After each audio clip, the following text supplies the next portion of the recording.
बारनाली ठारे अजणा युवकंक गलित शव उद्धार। गजपति जिला उदयगिरी ब्लॉक सियाली लटी पंचायत अंतर्गत बारनाली ठारे जड़े अजणा युवकंक गलित शव पुलिस उद्धार करिछि। सूचना मुताबक सियाली लटी पंचायत अंचलर किछि स्थानीय लोक गाधेबा निमंते सकाळु सकाळु बारनाली को जाइथिले।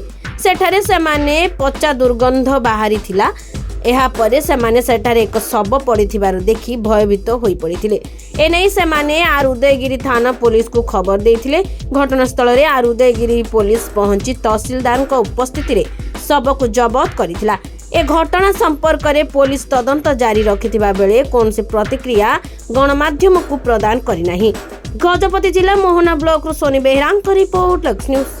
डेड बॉडी पड़ी से आमर पुलिस प्रशासन को जनईचु तांके कौन करेंगे सीटा को धरिक आम बहुत पूरा गाँ वाला आउ से द्वारा चिंतित अच्छु।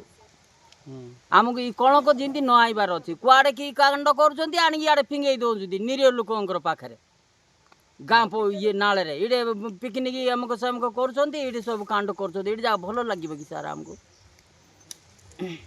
घटना भाव आज सकाल पिलाने देखिले आज सकाल आपन को आमे फोन कलु पिलाने प्रकृति आज सकाल देखिले आज सकाल फोन कलु।